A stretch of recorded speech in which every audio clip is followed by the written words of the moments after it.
Então, queridos irmãos, bom dia mais uma vez. Nós estamos aqui para estudar a Palavra de Deus e estamos estudando o livro Desejado de Todas as Nações. Hoje nós vamos estudar o capítulo 28, que tem como tema Levi e Mateus, e está na série Conhecer Jesus é Tudo. E hoje está conosco a irmã Kelly Romero, do CAMIT. Seja bem-vinda, irmã Kelly, e obrigada por aceitar o nosso convite. Irmã Kelly, bom dia. Boa noite. Bom dia, né? Bom dia a todos.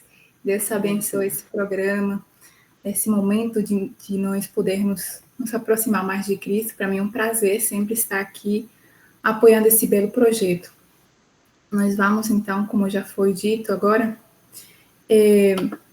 estudar um capítulo bastante importante sobre a vida de Levi e Mateus. Poucas das vezes se fala, às vezes, da vida dele, né? Mas tem grandes lições para nós aprendermos através da vida dele. E nós hoje, então, vamos poder acompanhar um pouco das coisas que se aconteceram na vida de Levi e Mateus. Como foi falado também, nós estamos nos baseando no capítulo 28 do Desejado de Todas as Nações. Vamos ver um pouco sobre o ofício, o trabalho que Levi e Mateus tinha e como isso a sociedade via.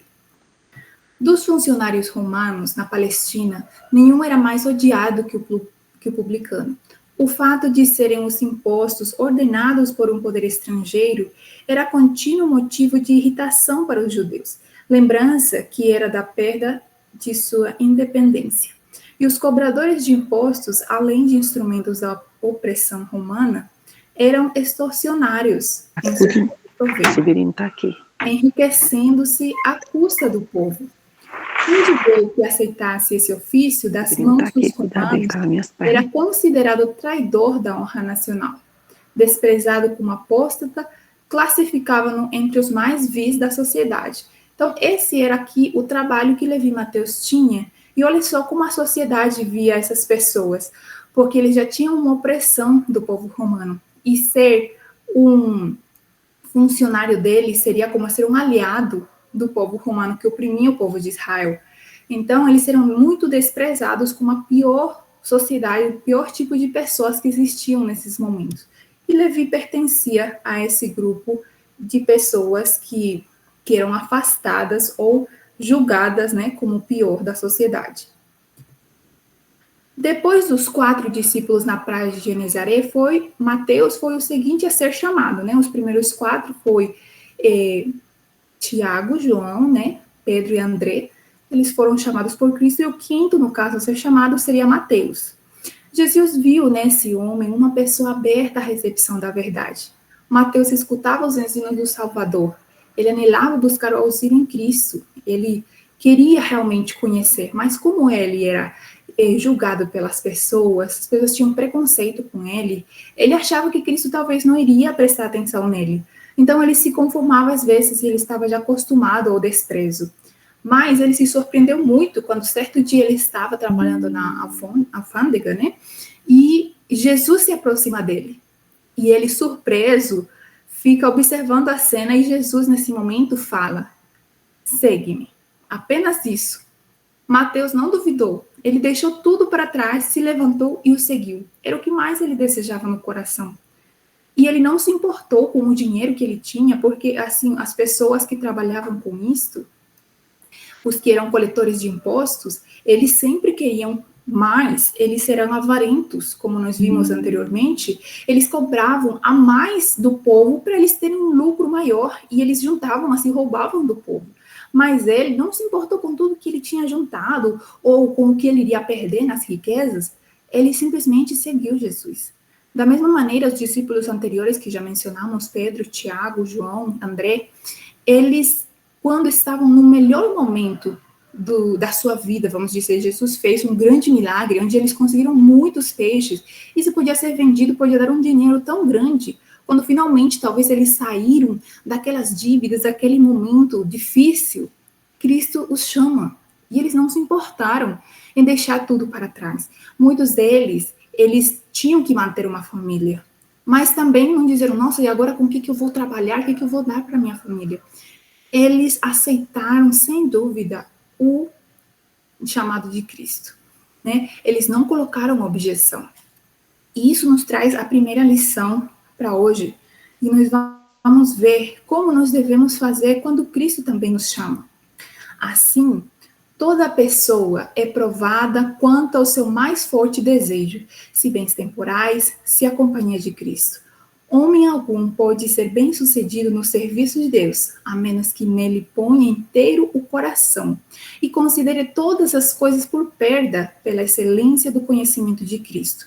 Ninguém que faça qualquer reserva pode ser discípulo de Cristo, e muito menos seu colaborador. Olha só, essa parte aqui é um pouco forte, mas uma realidade realmente importante para os nossos dias. Muitas das vezes a gente fala assim, eu sigo a Cristo, mas esse aqui eu vou reservar. Ou às vezes a gente diz seguir a Cristo, mas damos muita mais importância para outra coisa na nossa vida, pode ser estudo, trabalho, dinheiro,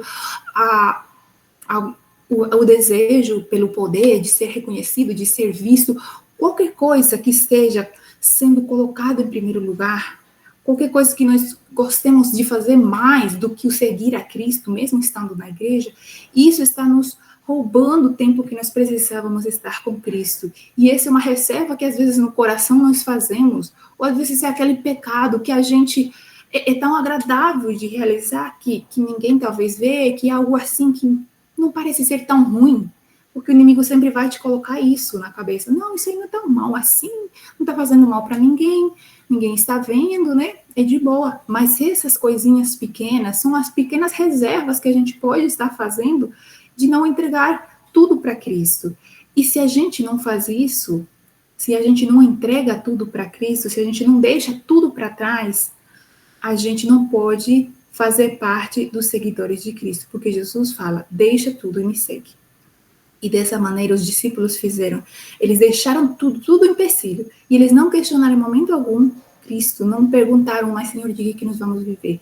Eles apenas o seguiram, e eles o que mais desejavam era passar momentos do lado de Cristo. Isso é um exemplo muito lindo a nós seguirmos. Mas a continuação, nessa história de Levi e Mateus, quando Mateus ele é chamado, causou grande incômodo nos fariseus, porque os fariseus sempre estavam de olho em tudo o que Cristo fazia. E quando Mateus é vocacionado, olha só o sentimento deles. A vocação de Mateus para ser um dos discípulos de Cristo despertou grande indignação.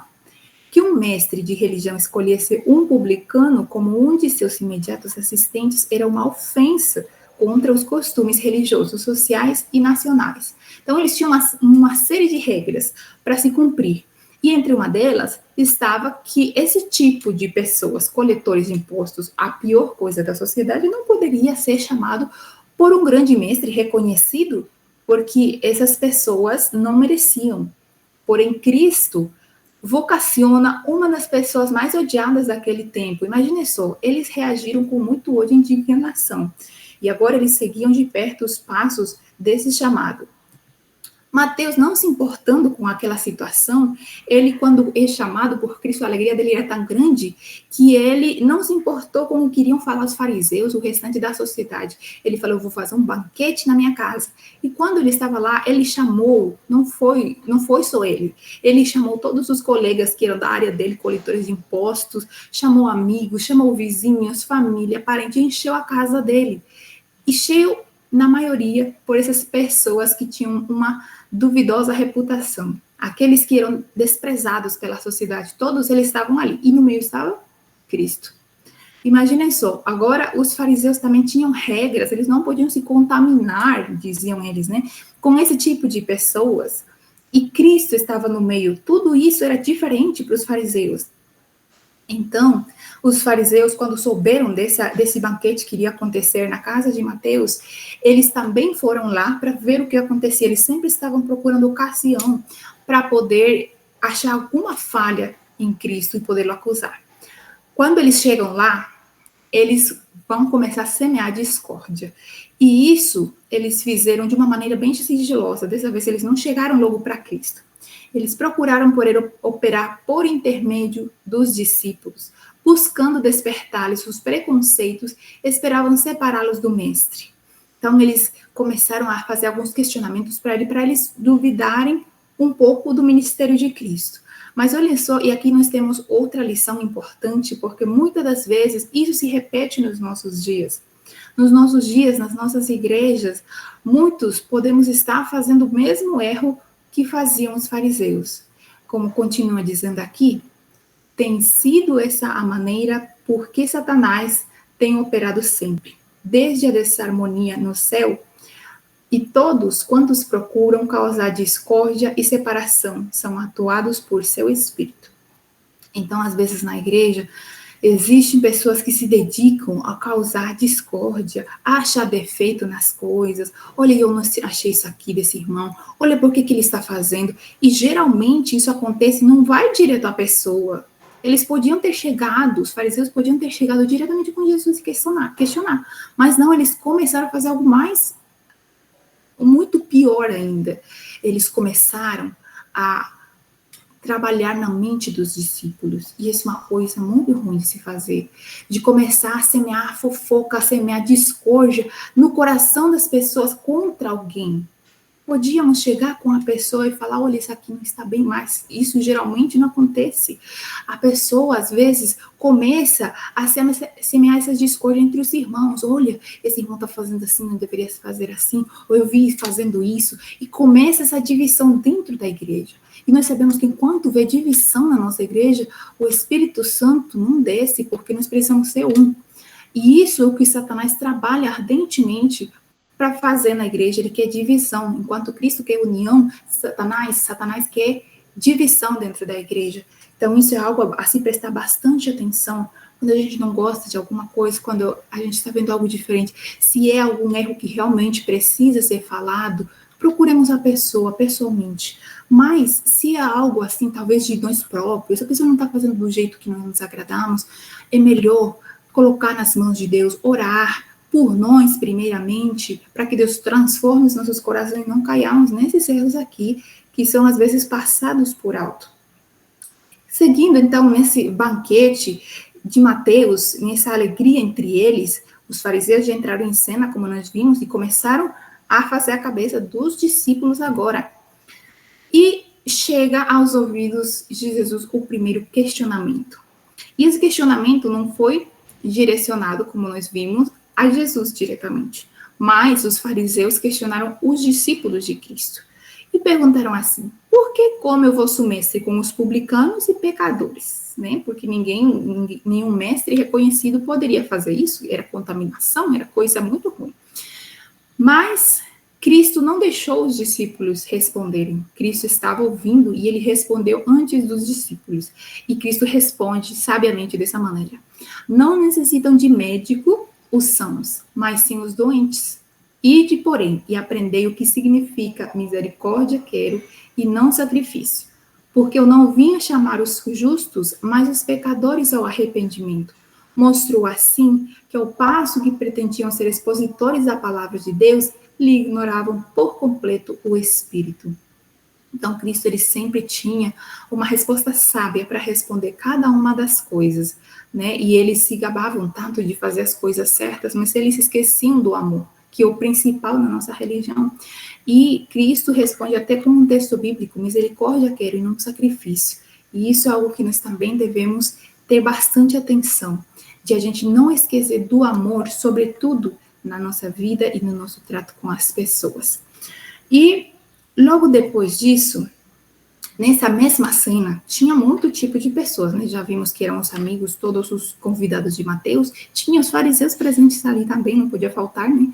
E dentre eles também estavam os discípulos de João Batista, que eles também começaram a apoiar as ideias dos fariseus. Os discípulos de João estavam um pouco confusos, então começaram a apoiar o que os fariseus questionavam. Então, eles estavam ali nessa época e estavam muito aflitos, por causa de quê? João, ele estava preso e eles estavam muito entristecidos por causa disso. E se João for enviado por Deus, por que seguiam Jesus e seus discípulos caminho tão diverso? Jesus também sendo parente de João, ele parecia, aparentemente, que não estava se importando com o que estava acontecendo com João. E esses discípulos de João estavam tão perturbados, tão entristecidos, e começaram também a ver certos comportamentos de Cristo, porque eles já viviam numa sociedade que exigia muitas coisas, que pregava a salvação pelas obras, e eles começaram a se questionar. Os discípulos de João não tinham clara compreensão da obra de Cristo. Eles pensaram que talvez houvesse algum fundamento para as acusações dos fariseus. Observavam muitas das regras prescritas pelos rabis e esperavam mesmo ser justificados pelas obras da lei. O jejum era observado pelos judeus como um ato meritório, e os mais rígidos entre eles jejuavam 2 vezes por semana. Então, mesmo os discípulos de João, tendo a pregação toda de João, eles ainda continuavam observando toda essa série de regras, de leis que eles tinham criado, e eles faziam a mais do necessário para se justificar pelas obras. Como vimos aqui, os mais rígidos jejuavam 2 vezes por semana. E nessa ocasião do banquete de Mateus, tanto os fariseus quanto os discípulos de João, eles estavam jejuando. E nesse momento, Mateus dando um banquete. Olha a aprovação, né? Então, eles ficaram também um pouco incomodados com a situação, né? Porque eles estavam achando que estavam sendo assim os mais certos, né? Não estamos jejuando, e começaram a se gabar por causa disso. E aí chega o segundo questionamento para Cristo. E dessa vez não foi já dos fariseus. Agora os discípulos de João perguntaram: por que jejuamos nós e os fariseus muitas vezes, e os teus discípulos não jejuam? Eles já foram mais corajosos, né? E perguntaram diretamente para Jesus. Então, Cristo, vendo essa cena com muita ternura, ele não foi logo, quer se defender, vocês não sabem de nada. Ele sempre tinha um espírito calmo para responder. E ele empregou dessa vez a imagem que o próprio João Batista tinha colocado na mente dos seus discípulos. João, ele dissera: aquele que tem a esposa é o esposo, mas o amigo do esposo, que lhe assiste e ouve, alegra-se muito com a voz do esposo. Os discípulos de João não podiam deixar de recordar essas palavras do mestre, quando, tomando a ilustração, Jesus disse: podem, porventura, os filhos das bodas jejuar enquanto está com eles o esposo? Então, ele respondeu com uma cena que estava na mente deles, que eles se lembravam. E isso foi bastante importante. Cristo finalmente tinha chegado ao mundo. A solução para os problemas deles, aquele Messias que tanto era aguardado. Então, ele estava no meio do povo. Por que eles deveriam estar tristes, jejuando, enquanto o Filho de Deus estava ali? Chegaria um momento que, sim, Cristo seria arrebatado deles, né? Na morte, na ascensão. E nesse momento, eles sim deveriam jejuar. Mas enquanto Cristo estava em vida, fazendo o seu ministério, eles precisavam se alegrar com Cristo. Assim como Mateus fez, eles estavam tendo um momento muito alegre. E além disso, com a presença de Cristo, já era feliz o momento, né? Mas eles tinham também todo esse banquete, então era um momento bastante agradável. E Cristo aproveita essa situação para falar do verdadeiro jejum. Os fariseus procuravam exaltar-se pela rigorosa observância de formas, ao passo que tinham o coração cheio de inveja e contenda. E Cristo fala de novo com as escrituras e diz: eis, diz a escritura, que jejuais para contendas e rixas, e para ferirdes com punho iníquo. O verdadeiro jejum, irmãos, não é um serviço meramente formal. A Escritura descreve o jejum preferido por Deus, que soltes as ligaduras da impiedade, que desfaz essas ataduras do jugo, que deixes livres os quebrantados ou oprimidos, e despedaces todo o jugo, abrires a tua alma ao faminto, e fartares a alma aflita. Então, isso é uma realidade para nós também hoje, irmãos, porque muitas das vezes podemos, talvez, querer estar agradando Deus através de um jejum, e o jejum tem que ser algo sincero. E existe um jejum muito mais agradável, inclusive, para Deus, que é esse daqui. O ajudar as pessoas, o fazer outros se sentirem um pouco mais aliviados no fardo que eles levam. Dar comida para uma pessoa que está necessitando, ajudar, dar palavras de ânimo para aquela pessoa desanimada, fazer coisas por Deus, pelos outros. Esse é o verdadeiro jejum, porque nós não ganhamos o coração de Cristo, nós não fazemos mérito algum para agradar um pouco mais Cristo. O jejum, se é levado por esse motivo, é um caminho errado que nós podemos estar tomando. Mas sim, o jejum que Deus escolhe é este, que nós possamos estar abertos para ajudar ao máximo possível as pessoas que nos rodeiam e servir Cristo de todo o coração. Cristo também fez isso no seu ministério. Ele jejuou também, normalmente, como nós sabemos, né? Se absteve dos alimentos, mas também, no longo do seu ministério, ele fez esse verdadeiro jejum aqui. O principal motivo dele era salvar a humanidade, e em todo momento ele estava à disposição do povo, ele estava curando, estava sarando, estava perdoando pecados, estava pregando. Esse era o verdadeiro jejum, que Cristo queria deixar como exemplo também para nós. E os fariseus, eles faziam realmente só para se sentir superiores, para ter agrado de Deus. O verdadeiro jejum, não em ociosas lamentações, em simples humilhação do corpo e multidão de sacrifícios, está o verdadeiro espírito de devoção, mas revela-se na entrega do próprio eu, em voluntário serviço para Deus e o homem.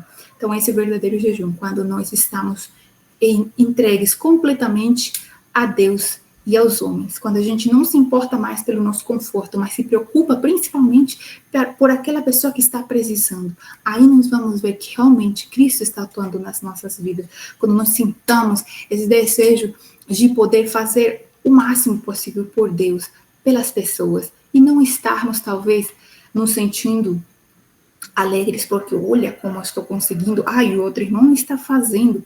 Então, quando a gente realmente está com Cristo no coração, nosso olhar é apenas para Cristo e como mais podemos fazer para a sua causa. Então, esse é um verdadeiro jejum que Cristo falou para os próprios fariseus naquele banquete de Mateus. E quando Cristo estava ali respondendo todos esses questionamentos, ele também utiliza duas parábolas, né? A primeira nós vamos ler aqui, que se encontra em Lucas 5,36. Nós vemos que Cristo, ele tinha o costume de falar por parábolas, porque isso deixava uma ilustração mais fixa na mente. Quando a gente imagina uma cena, quando a gente coloca uma cena, uma história, e tira uma lição daquilo, não é mais fácil de lembrar.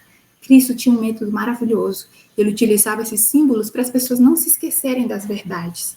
E ele fala assim: ninguém tira um pedaço de um vestido novo para o coser em vestido velho, pois que romperá o novo e o remendo não condiz com o velho. Então, ele utiliza um exemplo de um pano, né? Se a gente coloca um pano velhinho que já está se rasgando, coloca o novo puxa, o velho acaba se rasgando tudo.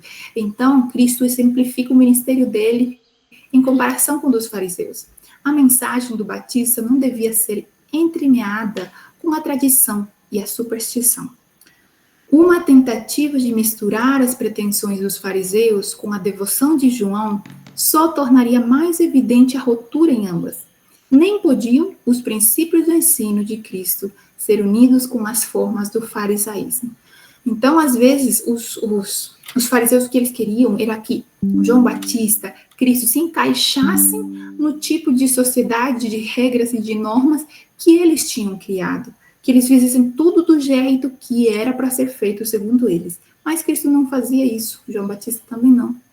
Então, era como colocar esse tecido novo, que era o Evangelho de Cristo, em tecido velho, que era todas aquelas doutrinas e leis dos fariseus. Por isso que Cristo coloca esse exemplo. Ele também utiliza um outro exemplo, com a mesma lógica, que era a do vinho em odres, vinho novo, né, em odres velhos. Acontecia que o odre era de couro, e quando ele ficava velho, ficava bem ressequido e endurecido, que se colocasse o vinho novo, ele craquelava tudo e quebrava. Então, os sacerdotes, escribas e principais se haviam fixado numa rotina de cerimônias e tradições. Contraíra-se-lhes o coração como os odres de couro a que ele os comparara. Ao passo que se satisfaziam com uma religião legal, era-lhes impossível tornar-se depositários das vivas verdades do céu. Os fariseus julgavam-se demasiado sábios para necessitar instruções, demasiado justos para precisar a salvação, muito altamente honrados para carecer da honra que de Cristo vem. O Salvador deles se desviou em busca de outros que recebessem a mensagem do céu. Olha só. Então, eles estavam tão endurecidos que Cristo finalmente se afasta desse tipo de pessoas. Então, às vezes também pode acontecer isso conosco. De a gente se endurecer nas nossas tradições, não, porque sempre foi assim, eu faço assim para sempre. Qualquer conselho a gente não aceita. Isso pode ser um indício para a gente abrir o olho e ver, opa, podemos estar falhando. A gente sempre tem que ter o coração humilde para receber conselhos. Uma realidade nos nossos dias. Foi isso, a situação dos fariseus, que se demonstrou a ruína dos judeus. E será a de muitas pessoas em nossos próprios dias. Há milhares a cometer o mesmo erro dos fariseus, a quem Cristo reprovou no banquete de Mateus. Em lugar de abandonar certa ideia nutrida ou rejeitar algum ídolo de opinião, muitos recusam a verdade descida do Pai da Luz. Confiam em si mesmos e dependem da própria sabedoria e não compreendem sua pobreza espiritual. Olhem só. Então, como eu já estava falando, né, podemos estar caindo nesse erro. Às vezes a gente é orgulhoso de, não, eu já estudei, é assim mesmo, e ninguém tira isso aqui da minha cabeça.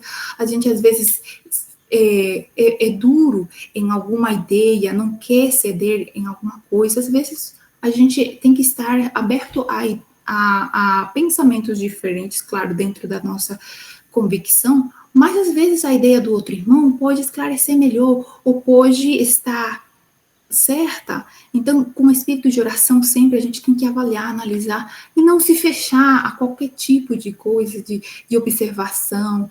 Então, nós precisamos ter o espírito de Cristo para que ele amolde nosso coração e não estar com o coração como esse odre envelhecido. Para nós recebermos o amor de Cristo no nosso coração, nós precisamos ser odres novos. E esse odre novo é justamente quando nós somos transformados dia a dia na imagem de Cristo. Uma religião legal nunca poderá conduzir pessoas a Cristo, pois é destituída de amor e de Cristo. Jejuar ou orar, quando imbuídos de um espírito de justificação própria, é uma abominação aos olhos de Deus. A solene assembleia para o culto, a rotina das cerimônias religiosas, a humilhação externa, o sacrifício imponente mostram que o que pratica essas coisas se considera justo e com títulos ao céu. Mas tudo é engano. Nossas próprias obras jamais poderão comprar a salvação. Olha só, esse texto é bastante claro, né? Então, não é por rotinas. Eu faço, eu dou dízimo e jejum, eu sou vegetariano, eu sou vegano. Não podem isso ser coisas que nós coloquemos diante de nós para nos sentirmos superiores aos outros e mais, pior ainda, para nós sentirmos que estamos conseguindo agradar a Cristo e vamos nos salvar através disso. Todas essas obras são necessárias, sim, mas isso vem depois de nós termos quebrantado nosso coração, depois de nós termos sido renovados pelo amor de Cristo. Aí sim, essas obras vêm e a gente não precisa estar falando, né? Como foi nos dias de Cristo, assim se dá agora. Os fariseus não conhecem sua necessidade espiritual. A eles se dirige a mensagem. Como dizes, rico sou, e estou enriquecido, e de nada tenho falta. E não sabes que és um desgraçado, e miserável, e pobre, e cego, e nu. Aconselho-te que de mim compres ouro provado no fogo. O ouro provado no fogo que nós precisamos é a fé que opera pelo amor. Essa sim é as verdadeiras obras. Quando a gente tem amor de Cristo no nosso coração, a gente tem uma fé firme. A fé, ela é atuante, ela não é parada. Então, a fé vai nos levar a agir, a fazer coisas por amor a Cristo unicamente, e não para nos exibir. E nós precisamos, então, comprar esse ouro provado no fogo, para que te enriqueças. Essa é a verdadeira riqueza, uma fé forte, firme, provada no fogo, que é igual ao ouro. E vestidos brancos para que te vistas e não apareça a vergonha da tua nudez. E essa vestidura é a graça de Cristo, o manto da justiça de Cristo que Ele coloca em nós. E esse é o único manto que nós devemos vestir. Não é a nossa própria justiça, apenas a justiça de Cristo. Os sacrifícios para Deus são um espírito quebrantado. A um coração quebrantado e contrito não desprezarás, ó Deus. O homem se deve esvaziar do próprio eu antes de ser, no mais amplo sentido, um crente em Jesus. Quando se renuncia ao eu, então o Senhor pode tornar o homem uma nova criatura. Novos odres podem conter o vinho novo. O amor de Cristo há de animar o crente de uma nova vida. Naquele que contempla o autor e consumador de nossa fé, o caráter de Cristo se há de manifestar. Então, é dessa forma que realmente nós poderemos ser transformados em odres novos, quando nos esvaziamos do próprio eu. Então, irmãos, concluindo, essas foram aqui as lições que nós podemos aprender nesse capítulo. Que nós precisamos renunciar sem reservas a Cristo. Deixar tudo para trás e seguir a Cristo. Nós não devemos ter um espírito de murmuração ou crítica, nem semear discórdia na igreja. Se nós estamos fazendo isso, precisamos nos arrepender. Nós também precisamos de humildade para nós podermos aceitar algum conselho e para nós aceitar também a nossa condição de desamparo. Nós não devemos endurecer os nossos corações, mas sim aceitar a justiça de Cristo. Sermos odres novos e aceitar o vinho novo, que é Cristo na nossa vida. Disso nós precisamos. Nós sabemos que as obras sem fé e amor não servem de nada. Então nós precisamos colocar cada dia mais amor nas nossas obras, mais amor de Cristo, que seja representado nas nossas obras. E nós somos salvos unicamente pela graça de Cristo. Então que Deus nos ajude a nós poder observar e aprender de todas essas lições que nós nessa noite podemos entender. Que Deus nos dê a sua graça e possamos ser odres novos para receber o vinho novo que é Cristo nas nossas vidas. Amém. Amém.